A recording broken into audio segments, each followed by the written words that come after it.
জাতীয় সংসদে 2024-25 অর্থবছরের বাজেট পাস, মূল্যস্ফীতি 6.5% নামানোর লক্ষ্য।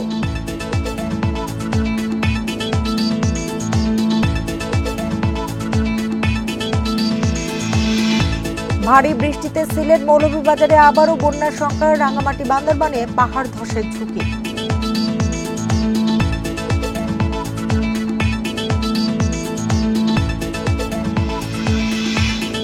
এইচএসসি পরীক্ষা, বৃষ্টি, যানবাহন সংকটে দুর্ভোগ, বন্যায় সিলেটে স্থগিত 4 বিষয়ের পরীক্ষা।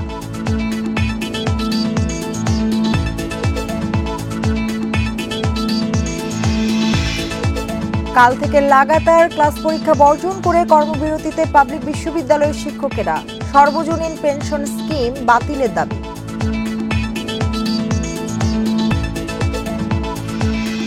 আমন্ত্রণ সমগ্র বাংলাদেশে, আপনাদের সঙ্গে আছি আমি সুমনা সিমি। এতক্ষণ জানাচ্ছিলাম শিরোনামগুলো, এবার জানাবো পুরো খবর। 2,56,000 কোটি টাকা ঘাটতির লক্ষ্য রেখে 7,97,000 কোটি টাকার বাজেট পাশ হলো সংসদে।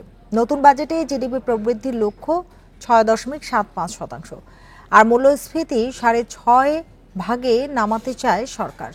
বেলা 11টায় অধিবেশন শুরুর পর নির্বাচন কমিশন, পরিকল্পনা বিভাগ, মন্ত্রিপরিষদ সহ নানা বিভাগ মন্ত্রণালয়ের জন্য 2024-25 অর্থবছরের বরাদ্দ প্রস্তাব উপস্থাপন করা হয়।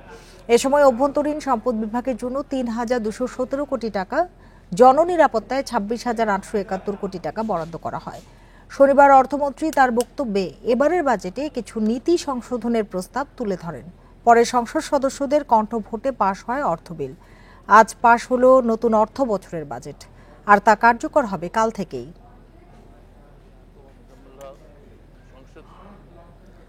সিলেট অঞ্চলে আগের বন্যা পরিস্থিতি পুরোপুরি কাটেনি। এর মধ্যে নতুন করে বৃষ্টিতে দেখা দিয়েছে বন্যার আশঙ্কা। বন্যা পূর্বাভাস কেন্দ্রের তথ্য অনুযায়ী সিলেট সুনামগঞ্জে 2 থেকে 3 দিনের মধ্যে নদ নদীর পানি বাড়ার আশঙ্কা রয়েছে। সিলেটের বিভিন্ন উপজেলা থেকে নেমে গেছে বন্যার পানি। নতুন করে প্লাবিত হয়নি কোনো এলাকাও, তবে এখনো দুর্ভোগ শেষ হয়নি বন্যা কবলিত এলাকার মানুষের। যে কোনো মুহূর্তে আবার হয়তো বৃষ্টি এসে আবার পানি পাহাড়ের ডল দিয়ে আবার পানি বাড়তে পারে, আবার বন্যা সৃষ্টি হতে পারে। এর মধ্যেই নতুন করে বৃষ্টিতে দেখা দিয়েছে পরিস্থিতির অবনতির আশঙ্কা।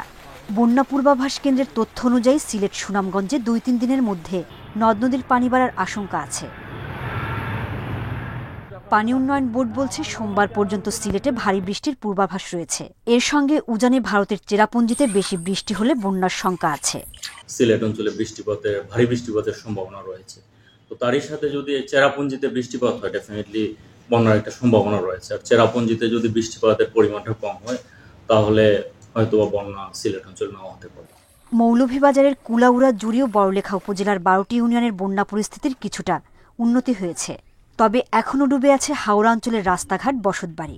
এর মধ্যে শনিবার থেকে আবার থেমে থেমে বৃষ্টি হওয়ায় বন্যা পরিস্থিতির অবনতি হওয়ার আশঙ্কা করছেন দুর্গতরা। ওই তো আমার তিনগু হুড়ি 8-12 দিন ধরে খেসুবন তারা ময়ূর বাড়ি হটাইছে, চাউলে ডাইলে দিয়া নুন মশলা না শুনলে তো আনতাম পারি। এখন পালঙ্গের উপরে চুলা তুলছি, তুলে রান্ধতে খাই। এখনো কোমর পানি ভাঙ্গিয়া আর উঠে উঠি। আশ্রয় কেন্দ্রে থাকা প্রায় 7,000 মানুষ ঘরে ফেরার অপেক্ষায়। সোহেলি জাহান, ইন্ডিপেন্ডেন্ট নিউজ। সিলেট ও মৌলভীবাজারে বন্যা পরিস্থিতির উন্নতি হলেও নতুন করে বৃষ্টিতে পানি বাড়ার আশঙ্কা দেখা দিয়েছে। সেখানকার পরিস্থিতি জানবো সহকর্মী তুহিনুর রশিদের কাছে। তুহিন, বলবেন যে আগের বন্যা পরিস্থিতি কিন্তু এখন পর্যন্ত পুরোপুরি ঠিক হয়নি বা কাটেনি, তার মধ্যে আবারও বৃষ্টি, কি পরিস্থিতি অপেক্ষা করছে?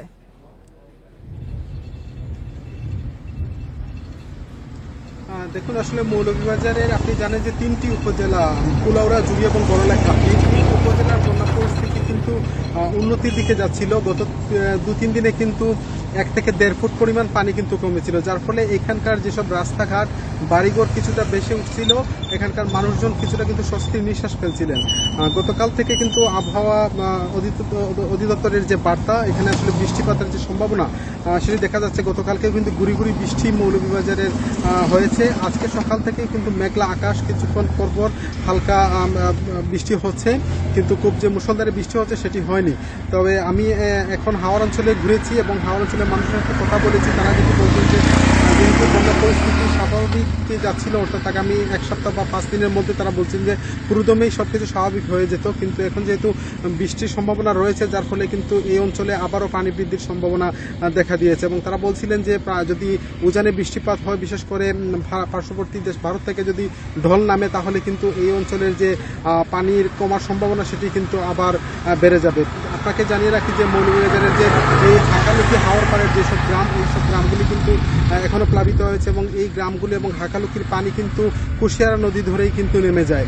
কুশিয়ারা নদীর যে ফেন্সুগঞ্জ পয়েন্ট আছে, সেই ফেন্সুগঞ্জ পয়েন্টে কিন্তু আজ সর্বশেষ যে সেখানকার যে পানি সেটি কিন্তু বিপদসীমার 83 সেন্টিমিটার উপর দিয়ে কিন্তু প্রবাহিত হচ্ছে, যার ফলে কিন্তু এই যে হাকালুকি হাওর পাড়ের যেসব পানি সেগুলো কিন্তু নামতে ধীর গতি রয়েছে। তো সব মিলিয়ে আসলে মৌলভীবাজারে এই মুহূর্তে বন্যা পরিস্থিতি কিছুটা স্থিতিশীল অবস্থায় আছে এবং পানি কিছুটা কম ছিল।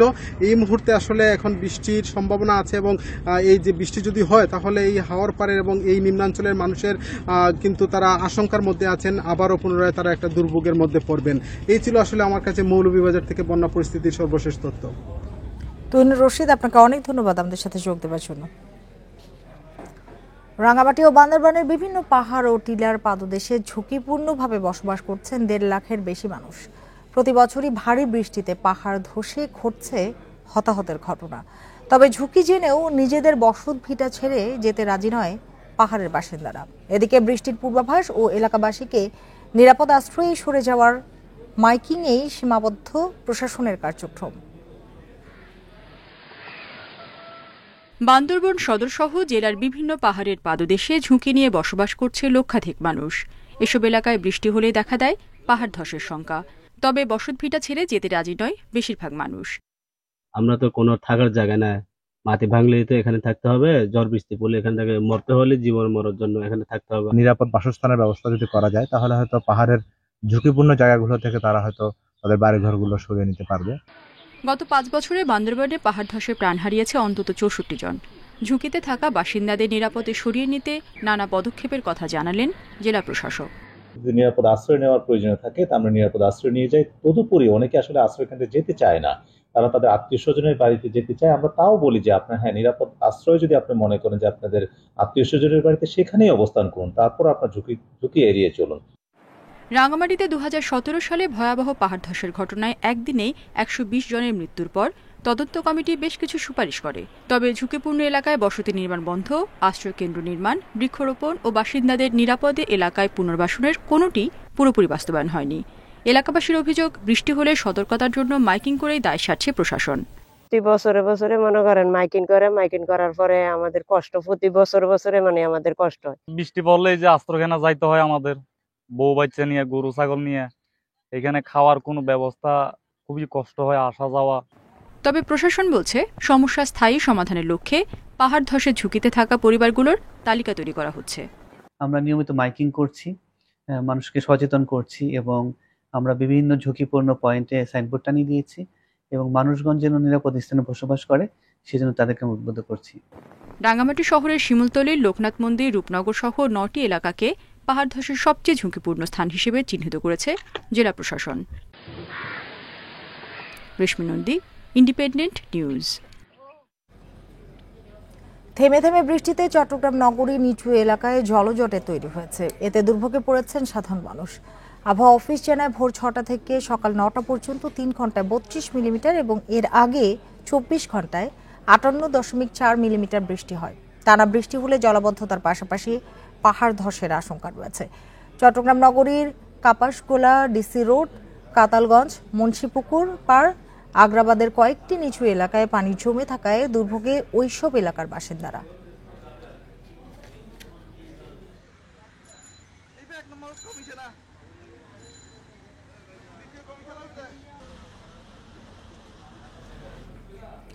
ভারী বৃষ্টি হলে চট্টগ্রামে পাহাড় ধসের আশঙ্কা রয়েছে। বান্দরবানে ভারী বৃষ্টির পূর্বাভাসে পাহাড় ধসের শঙ্কায় ঝুঁকিপূর্ণ বসতি থেকে নিরাপদে যেতে প্রশাসনের পক্ষ থেকে করা হচ্ছে মাইকিং। সবকিছু মিলিয়ে জানবো সহকর্মীদের কাছে। প্রথমেই চলে আছি চট্টগ্রামে, সেখান থেকে যোগ দিয়েছেন সহকর্মী আলমগীর সবুজ। চট্টগ্রামে থেমে থেমে বৃষ্টিতেই নিচু এলাকায় আমরা দেখলাম যে জলজট তৈরি হয়েছে। সেক্ষেত্রে টানা বৃষ্টি বা ভারী বৃষ্টি হলে পরিস্থিতি কি দাঁড়াবে?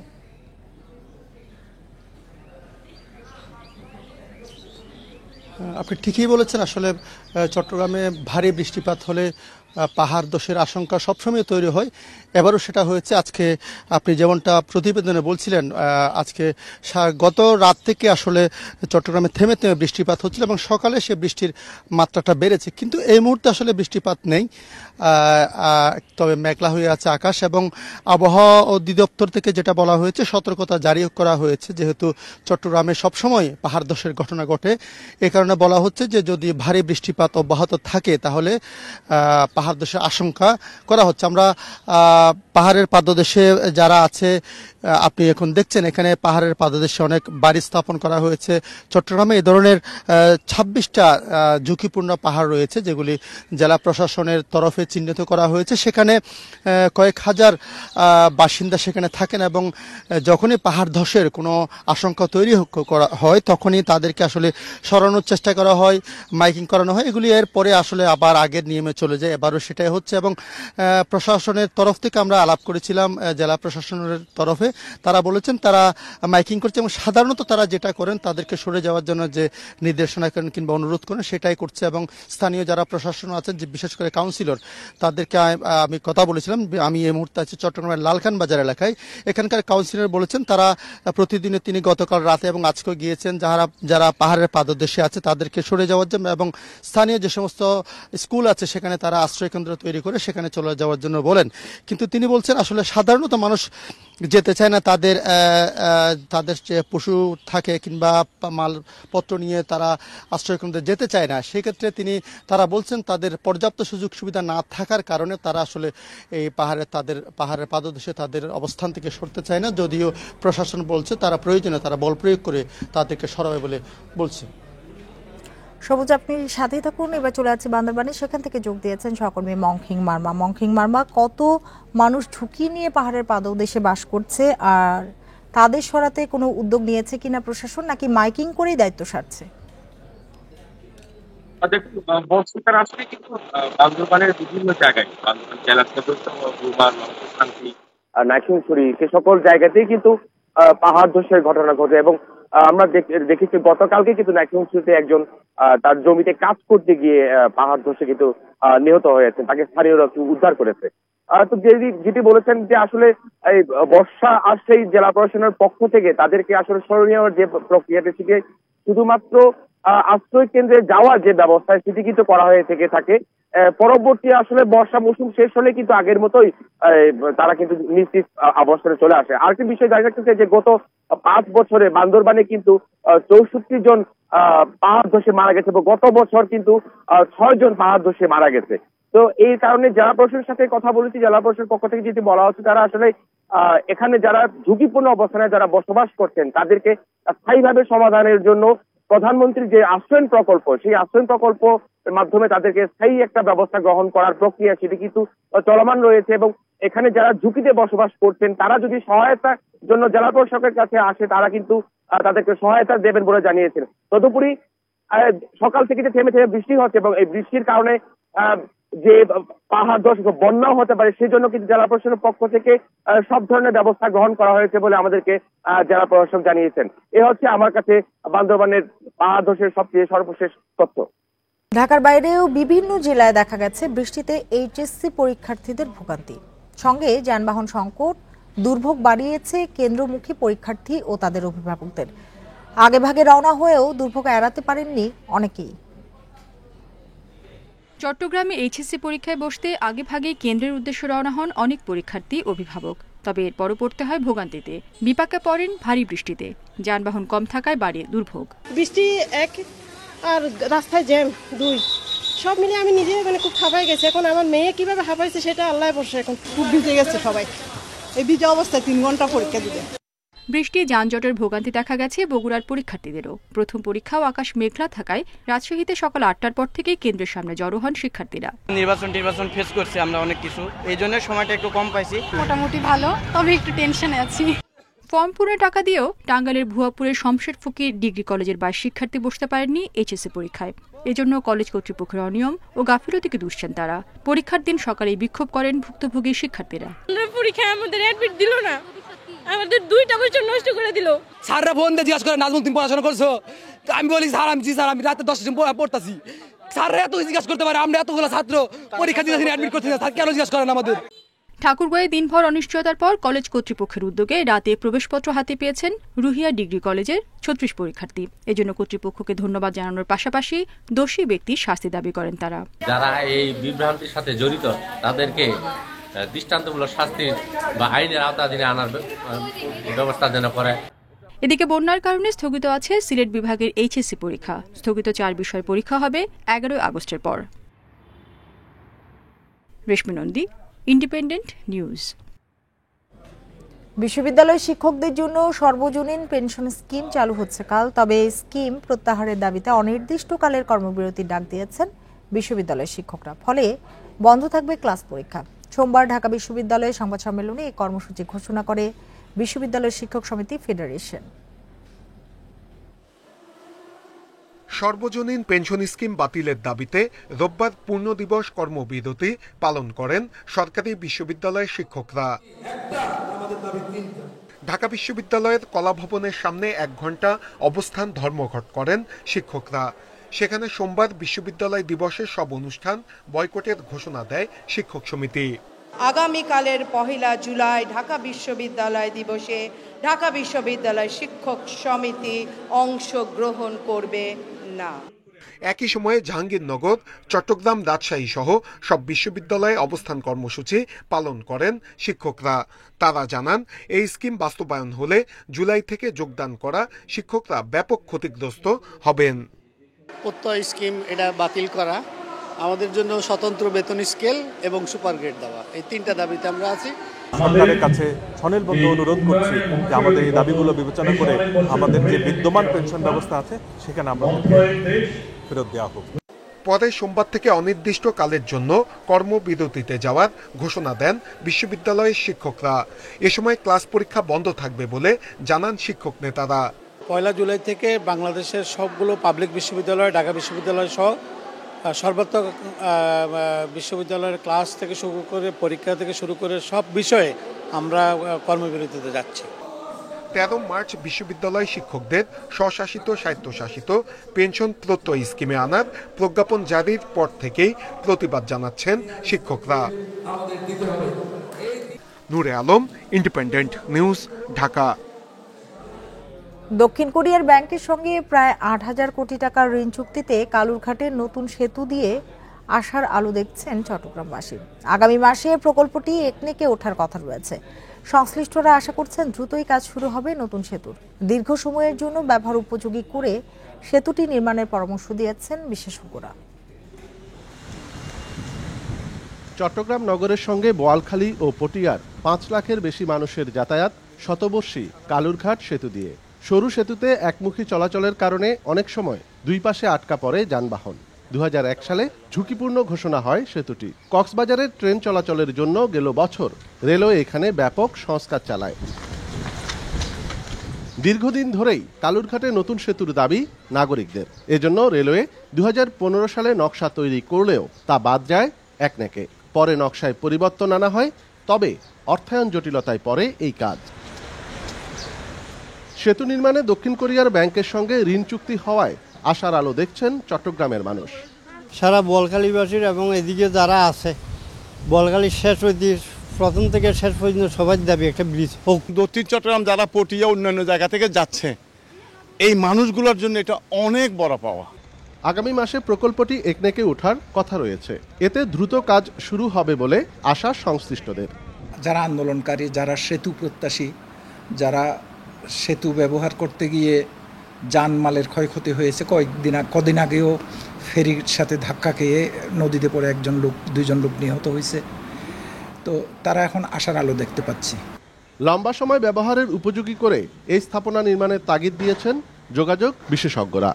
আগের যে সমস্ত রেলের অ্যাসেট আমাদের আছে সেগুলো হলো ব্রিটিশ আমলের যেই প্রয়োজনটা ছিল সেইটাকে মূল রেখে, কিন্তু ইন দ্য মিন টাইম এই সময়ের মধ্যে আমাদের চাহিদা কিন্তু অনেক বদলেছে এবং আমাদের দৃষ্টিভঙ্গি বেড়েছে এবং আমাদেরকে আরও অনেক দূরে তাকাতে হবে।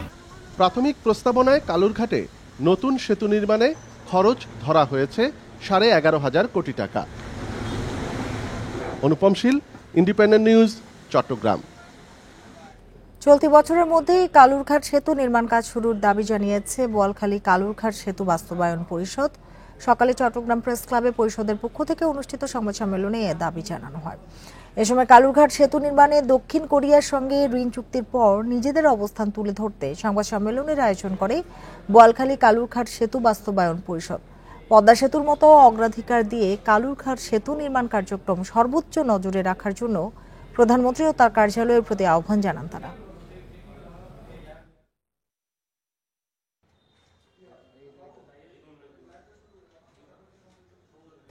কালুরঘাটে সেতু নির্মাণের জন্য দক্ষিণ কোরিয়ার সঙ্গে 81,49,10,000 যা বাংলাদেশি মুদ্রায় 9,534 কোটি 44,70,000 টাকার একটি ঋণ চুক্তি স্বাক্ষরিত হয়েছে। আমরা মনে করি দক্ষিণ কোরিয়ার সঙ্গে চুক্তি স্বাক্ষরের মধ্যে দিয়ে বহুল প্রত্যাশিত কালুরঘাট সেতু নির্মাণের অর্থ সংগ্রহ নিয়ে চূড়ান্ত অগ্রগতি হয়েছে এবং প্রকল্প বাস্তবায়নে সরকারের আন্তরিকতার বিষয়টি দৃশ্যমান হয়েছে। পটুয়াখালীর দুমকিতে আঙ্গারিয়া চেয়ারম্যানের বাড়ি থেকে সরকারি সহায়তার 17.5 টন চাল উদ্ধার করা হয়েছে। শনিবার গভীর রাতে দুমকি থানা পুলিশকে সঙ্গে নিয়ে অভিযান চালায় উপজেলা প্রশাসন। উপজেলা নির্বাহী অফিসার মোহাম্মদ শাহিন মাহমুদ জানান, ইউপি চেয়ারম্যানের বাড়ি থেকে 50 কেজি ওজনের 350 বস্তা চাল উদ্ধার করে প্রশাসন।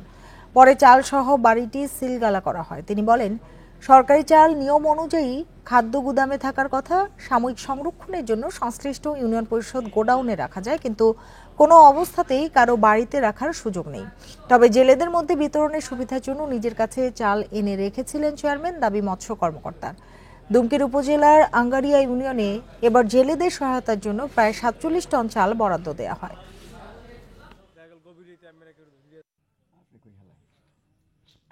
খাদ্য গোডাউন থেকে খাবারটা আনার পরে এটা বিতরণের জন্য বা সাময়িক সংরক্ষণের জন্য, সবসময় না, সাময়িক সংরক্ষণের জন্য এটা হচ্ছে সংশ্লিষ্ট যে ইউনিয়ন পরিষদ গোডাউন হচ্ছে সেখানে রাখতে হবে। কারো ব্যক্তিগত কোনো বাড়িতে বা অন্য কোথাও এরকম চাল রাখার কোনো সুযোগ নেই। সরকারি চাল আমি যেখানেই রাখি না কেন, উদ্দেশ্য আমার সব ঠিকই আছে।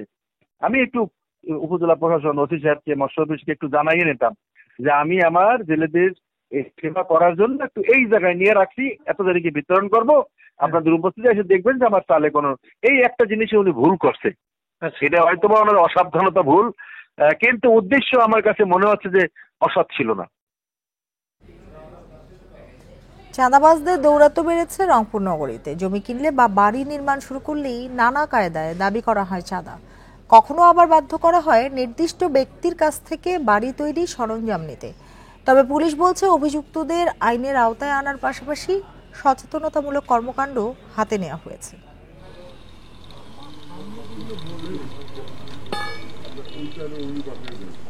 রংপুর নগরীর তাজহাট এলাকায় সম্প্রতি বাড়ি নির্মাণ কাজে হাত দেন বেগম রোকেয়া বিশ্ববিদ্যালয়ের সহকারী রেজিস্ট্রার হাফিজ আল আসাদ রুবেল। তবে ভয় ভীতি দেখিয়ে কাজ বন্ধ করে দেয় চাঁদাবাজরা। পরে পুলিশের দ্বারস্থ হলে গ্রেপ্তার হন 7 জন। ওরা বিভিন্নভাবে প্রেসার দিয়ে চাঁদার টাদা চাইছে এবং আধা ঘন্টার একটা আলটিমেটাম দিয়ে দিছে, এবং ওই টাইমে পুরো 1 ঘন্টা আমার কাজ বন্ধ ছিল। আধা ঘন্টা পর এসে তারা আবার জিজ্ঞেস করছে, তাদেরকে বিভিন্নভাবে প্রেসারাইজ করছে। নগরবাসী বলছে, চাঁদাবাজদের এমন দৌরাত্ম্য বেড়েই চলেছে। কেউ জমি কিনলে বা বাড়ি নির্মাণ শুরু হলে নানা কায়দায় দাবি করে চাঁদা। কখনো আবার বাধ্য করা হয় নির্দিষ্ট ব্যক্তির কাছ থেকে রড, সিমেন্ট সহ ভবন নির্মাণের সামগ্রী কিনতে। নানা প্রকার চাঁদাবাজি থেকে শুরু করে তাদের কাছ থেকে ইট, পাথর, বালু এরকম নেয়ার জন্য তারা তাগিদ সৃষ্টি করে। আশেপাশের লোকজন প্রচুর পরিমাণে ডিস্টার্ব করতো আমাদের।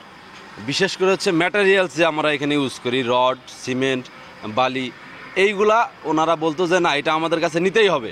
চাঁদাবাজদের উৎপাত ঠেকাতে নগরের বিভিন্ন স্থানে পুলিশের ফোন নম্বর দিয়ে টাঙানো হয়েছে ব্যানার ফেস্টুন। কেউ চাঁদা দাবি করলে নির্ধারিত নম্বরে ফোন দিয়ে অভিযোগ জানানোর আহ্বান প্রশাসনের। আমরা প্রত্যেকটা বাড়ির মালিককে অনুরোধ করব তার বাড়িতে যেন, নির্মাণাধীন বাড়িতে যেন সিসিটিভির ব্যবস্থা রাখে, এবং দ্বিতীয়ত হচ্ছে একটা সাইনবোর্ড টাঙাবে যেখানে এই চাঁদাবাজি এবং এই ধরনের কথাগুলো রংপুর মেট্রোপলিটন পুলিশের পক্ষ থেকে সচেতনতামূলক একটা ব্যানার থাকবে। কর্পোরেশনের পক্ষ থেকেও চাঁদাবাজদের বিরুদ্ধে শক্ত অবস্থান রয়েছে বলে জানান সিটি মেয়র।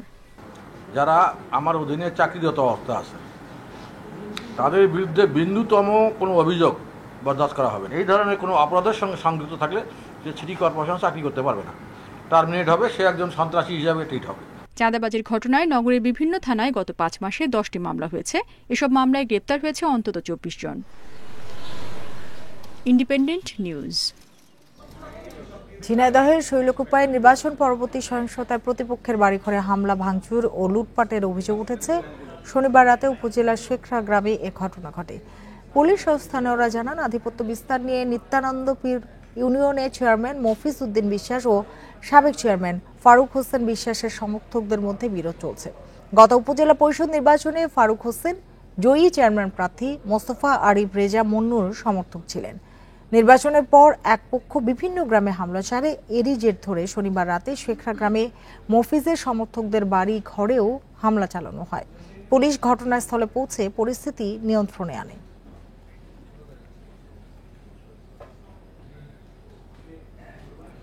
কিশোরগঞ্জে তারাইলে শিশু সন্তানের গলায় ছুরি ধরে এক নারীকে ধর্ষণের অভিযোগ উঠেছে।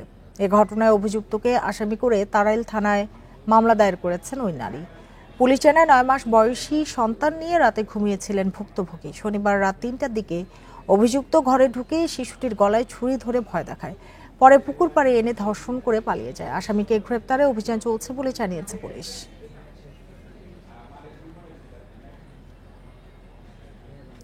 লক্ষ্মীপুরে ছাত্রলীগ নেতা এম সজীব হত্যা মামলার 2 মাস পার হলেও বেশিরভাগ আসামি গ্রেপ্তার হয়নি। মামলা তুলে নেওয়ার হুমকি দেওয়া হচ্ছে বাদী ও স্বজনদের। পুলিশ বলছে, পরিকল্পিত এই হত্যাকাণ্ড তদন্তে বাড়তি গুরুত্ব দেওয়া হচ্ছে। গত 13 এপ্রিল লক্ষ্মীপুর সদরের যদিরপুকুর পাড় এলাকায় দুর্বৃত্তদের হামলার শিকার হন থানা ছাত্রলীগ নেতা এম সজীব। চিকিৎসাধীন অবস্থায় 17 এপ্রিল সজীব মারা যান। এই ঘটনায় মামলার পর 6 জনকে গ্রেপ্তার করে পুলিশ। ঘটনার 2 মাস পার হলেও 16 আসামি এখনো ধরাছোঁয়ার বাইরে রয়েছে। এতে ক্ষোভ জানান স্বজনরা। তারা অভিযোগ করেন, মামলা তুলে নিতে হত্যার ভয় দেখানো হচ্ছে। কালকাটা রিপন, পাহাড়ের দুলাল সহ বিএমপি এবং বাবলু সহ জড়িত থেকে, তাজুব ভূঁইয়া সহ জড়িত থেকে তাকে হত্যা করা হয়েছে। এখনো পর্যন্ত যে প্রধান আসামি সহ ওই আসামিদের গ্রেপ্তার করা হয় নাই, তার জন্য আমরা অত্যন্ত তীব্র নিন্দা জানাই। নিরাপত্তাহীনতার কথা উল্লেখ করে আওয়ামী লীগ নেতারা বাকি আসামিদের গ্রেপ্তারে দ্রুত ব্যবস্থা নেওয়ার দাবি জানিয়েছেন। যে তার কথা না শুনবো তাকে মারধর করব, না শুন অথবা তার বিরুদ্ধে মামলা দিব, এইভাবে মানুষের দমায় রাখে এবং একক আধিপত্য বিস্তার করে। চন্দ্রগঞ্জের সমস্ত সন্ত্রাসী কর্মকাণ্ড, চাঁদাবাজি, এটার বিরুদ্ধে মাননীয় প্রধানমন্ত্রীর নির্দেশে তদন্ত করে সন্ত্রাসীকে আইনের আওতায় আনা হোক। পুলিশ বলছে, পরিকল্পিত হত্যাকাণ্ডের বিষয়টি মাথায় নিয়ে তদন্ত চলছে।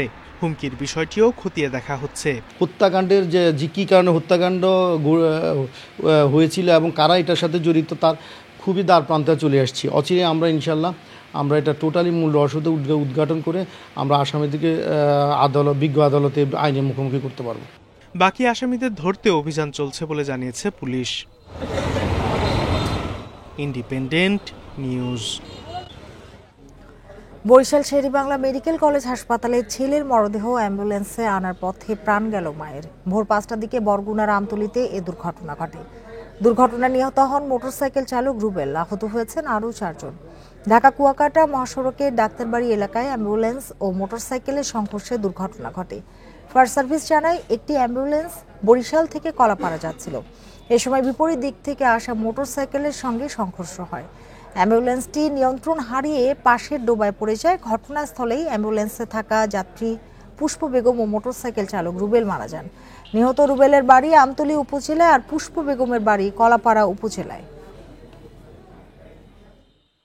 ডাক্তারবাড়ি ওইখানে আসলে তার একটা মোটরসাইকেলের সাথে দুর্ঘটনা কবলিত হয়ে এই অ্যাম্বুলেন্সটা খাদে পড়ে যায়। খাদে পড়ে গেলে ওইখান থেকে ওই অ্যাম্বুলেন্স থেকে আমার বোনকে মৃত বের করা হয়।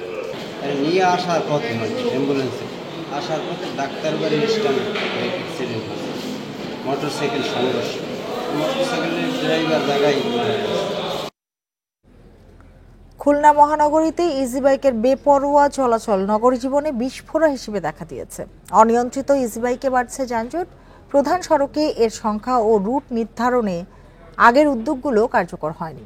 নগরবাসী বলছে, রাস্তায় শৃঙ্খলা ফেরাতে বাহনটি নিয়ন্ত্রণ জরুরি। খুলনা নগরীর গুরুত্বপূর্ণ মোড়গুলোতে যানজটের এই চিত্র প্রতিদিনের। নগরীতে অনিয়ন্ত্রিতভাবে ইজি বাইক বাড়ার সাথে সাথে বেড়েছে যানজট। সিটি কর্পোরেশনের হিসাবে ৮,০০০ হলেও প্রধান সড়কসহ অলিগলিতে চলছে ১৫ থেকে ২০,০০০ ইজি বাইক। রাস্তায় শৃঙ্খলা ফেরাতে বাহনটি নিয়ন্ত্রণের দাবি নগরবাসী। এমনভাবে এরা চালাচ্ছে, দুর্ঘটনা করতেছে, তারপর রোড ঘাট একেবারে সব একসাথে ব্লক করে রাখতেছে। এটা শৃঙ্খলার ভিতর আসা উচিত আশা করি। হ্যাঁ, যথাযথ কর্তৃপক্ষ এটা দিকে দৃষ্টি আকর্ষণ করলে এটা শৃঙ্খলা ফিরে আসবে। অবিলম্বে এই যে অবৈধ যত ইজি বাইক আছে এগুলি রাস্তা থেকে তুলে নেওয়া উচিত এবং এই ব্যাপারে কঠোর পদক্ষেপ নেওয়া উচিত। ইজি রিক্সাও ইদানিংকারে একটা সমস্যা হচ্ছে, এরা বিদ্যুতের উপরেও কিন্তু একটা চাপ প্রয়োগ করতেছে। সিটি কর্পোরেশনের মেয়র জানান, অবৈধ ইজি বাইক বন্ধে ব্যবস্থা নেওয়া হয়েছে। ইজি বাইক আমার লাইসেন্স দেওয়া আছে ৮,০০০, এ জায়গা চলে ১৫-২০,০০০। কার সত্য সাহেব চলে আমি জানি না, তবে আমি আমার অফিসে পরিষ্কার বলে দিছি যে বেআইনি কোনো যানবাহন এখানে চলবে না। প্রধান সড়কে ইজি বাইকের সংখ্যা ও রুট নির্ধারণে সিটি কর্পোরেশন একাধিক উদ্যোগ নিলেও কার্যকর হয়নি। Independent news. আর এই ছিল এখনকার সংবাদে। ইন্ডিপেন্ডেন্ট টেলিভিশনের সব খবর আরও বিস্তারিত জানতে চোখ রাখুন ফেসবুক, ইউটিউব এবং এক্সে। ধন্যবাদ সবাইকে।